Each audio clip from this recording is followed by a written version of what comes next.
Uyên xin trân trọng kính chào quý vị khán thính giả. Kính thưa quý vị, trong chương trình ngày hôm nay chúng tôi xin được phỏng vấn một vị khách rất là quý của chương trình. Đó là nhà biên tập phim Tom Cruise. Tom Cruise là một nhà biên tập phim người Mỹ chuyên về các phim truyện, phim tài liệu và phim truyền hình. Các phim nổi tiếng mà ông biên tập hoặc là phụ biên tập bao gồm phim Whiplash của đạo diễn Damien Chazelle, Any Day Now của đạo diễn Travis Fiennes, Crazy Heart của đạo diễn Scott Cooper và loạt phim Deadwood của đạo diễn David Mitch chiếu trên đài truyền hình HBO. Ông tốt nghiệp cử nhân nghệ thuật tại Đại học State University of New York ở Purchase, New York năm 1993 và bắt đầu biên tập cho phim thương mại ở thành phố New York. Sau đó thì ông bước vào thế giới làm phim độc lập trong vai trò phụ tá biên tập phim, ví dụ như là phim tình cảm Ride with the Devil của đạo diễn Ang Lee, nói về cuộc nội chiến, và phim kinh dị Wrong Turn của đạo diễn Rob Schmidt. Ông cũng biên tập phim tài liệu khoa học giả tưởng WISOR của đạo diễn Michelle Negroponte trước khi trở thành phụ tá biên tập cho phim We Own the Night và Two Lovers của đạo diễn James Gray. Kế đến thì ông biên tập phim The Space Between và Any Day Now cho đạo diễn Travis Fiennes. Cả hai phim này đều được công chiếu lần đầu tại Đại hội Điện ảnh Tribeca. Trong chương trình ngày hôm nay chúng tôi xin được tiếp chuyện với Tom Cruise bằng Anh ngữ, bởi vì mặc dù mẹ ông là người Việt Nam nhưng mà ông sinh trưởng và lớn lên tại Hoa Kỳ năm 1969, nên tôi có hỏi Tom rằng là Tom có thể nói tiếng Việt hoặc là hiểu tiếng Việt hay không, thì Tom nói rằng là rất là buồn là Tom không biết nói và cũng không có hiểu, chỉ nói được có một vài chữ mà thôi, nên chúng tôi xin mạn phép tiếp chuyện với Tom Cruise bằng tiếng Anh ngày hôm nay. Thank you so much, Tom, for being here today. Such an honor to have you down at our SBTN studio. Thanks for coming down. How's the traffic anyway? The traffic wasn't too bad. Thanks so much for having me. It's such an honor and pleasure to be here. And the traffic was it was a little bit of a long drive, but not too bad. Cleared up once I got close to the studio. So. Good. Yeah. So now, can you share with the viewers how has your life has changed since the Oscars? It's in some ways it's completely changed. I get a lot of phone calls for interesting projects and films that I didn't get before. Really? Which has been really great and exciting. You mean like A-list projects? I guess I would call them A-list projects or projects that seem A-list to me. Amazing, and in a lot of other ways, my life hasn't changed at all. Just busier. I'm definitely busier, but then I have 2 young kids, so I'm always busy. So in a way, that hasn't changed. My kids are, one of them, my daughter's 5 years old, my son is 1.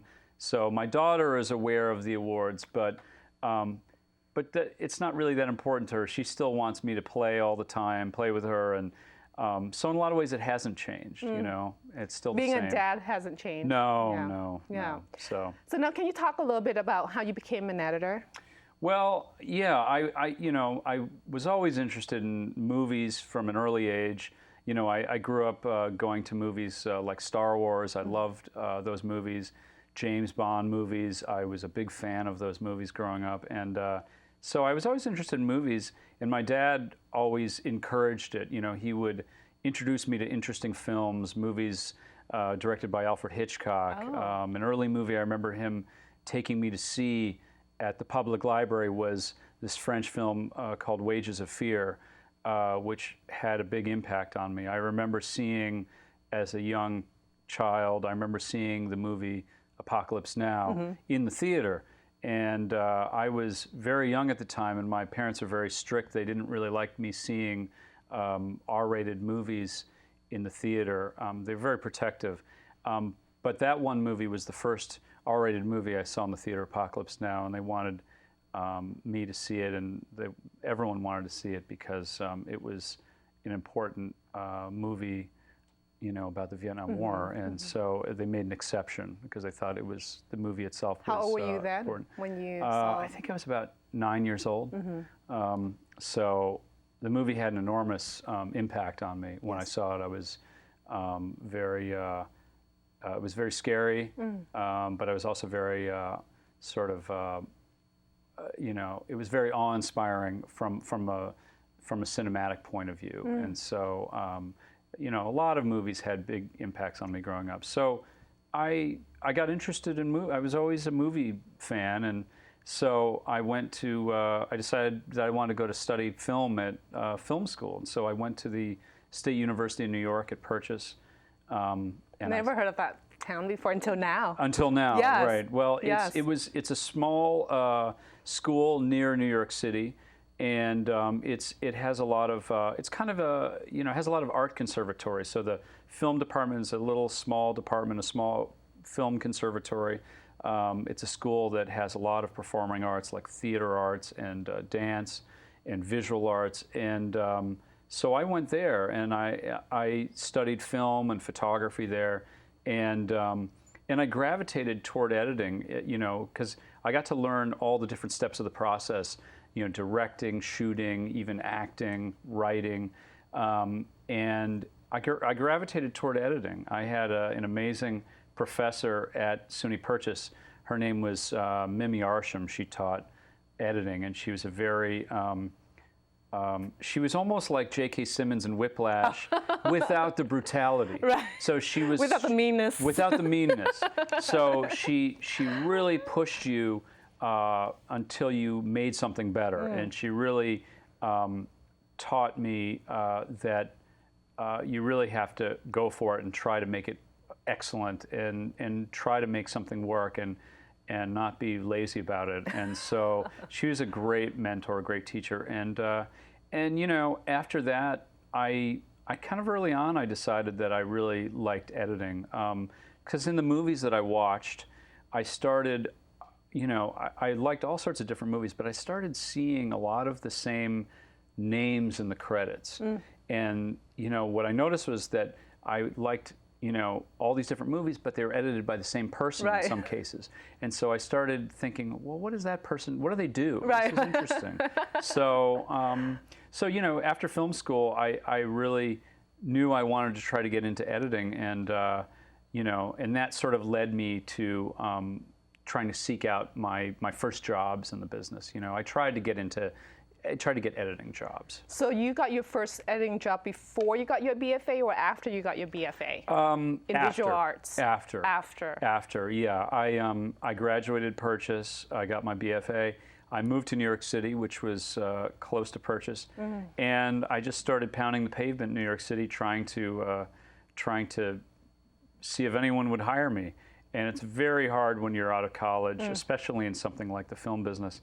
And I got lucky. I met a person who was a commercial editor, and he had his own commercial company, and he was very kind, and he basically showed me, he took me under his wing and showed me a little bit of what he did technically, you know, and digital editing was just becoming new. So people were editing on the Avid. That was a very new thing, and he took the time out to show me what the Avid was, and he recommended me to a couple people, and he ended up recommending me to an editor, commercial editor, who ended up hiring me, and that's how I got my first job. My first job was working for a commercial editing company. So did you like to do more commercial editing or feature editing? Now? Just in general. Yeah. You know, it's funny. I really love both. And I started in commercials, and then I always loved movies, so I gravitated toward feature film editing, but I still really have a strong appreciation for commercial editing, because good commercial editing is like good feature editing. It's storytelling. It's just in a shorter form. And sometimes if you work on really special commercial spots, I mean... Do you have any in mind that you think good commercial editing that you definitely can watch it over again? You know, it's funny. I can't, off the bat, I can't tell you any spots, but... BMW commercial? I think those are very interesting. Some of those are great. Right? Because they get really good directors. That's right. That's right. And that's what you find with some of the best commercials, is that they have really exceptional directors. The photography is gorgeous, and from a technical standpoint, they're fantastic. And they really, you know, some editors who I really admire, film editors, do both. Yeah. And you know, one of my early mentors was an editor named Tim Squires, who is he edits films for director Ang Lee. Oh. And I met him because in between movies, he was editing commercials and he was looking for an assistant editor to help him. And someone gave him my name, and so I ended up, because I had a commercial background, I ended up assisting Tim. We got along together really well, and when he had to go off to do his next feature project, he hired me and brought me along with him. So it was my commercial background that helped me get into feature films. And I'm sure Mr. Ang Lee was great to work with. He was fantastic to work with. Yeah, I mean, I was already a fan of his films from The Ice Storm and Sense and Sensibility. So getting to work with him and getting to work with his editor, Tim Squires, was the first of many dreams come true. And did they call to congratulate you after you won Best Editor for Whiplash? I didn't hear from Ang Lee because I'm not very close with Ang Lee, but Tim Squires did. I emailed with him on and off, and he did email me all along the way to congratulate me for getting nominated, and then certainly for winning. And Tim Squires is an amazing. He's a master film editor, and have always been a big fan, and he's always kind of a role model. Right, like a mentor type. Absolutely, right? Yeah, absolutely. Kính thưa quý vị, xin quý vị khán thính giả vẫn tiếp tục giữ màn hình SBTN. Chúng tôi sẽ trở lại trong giây lát.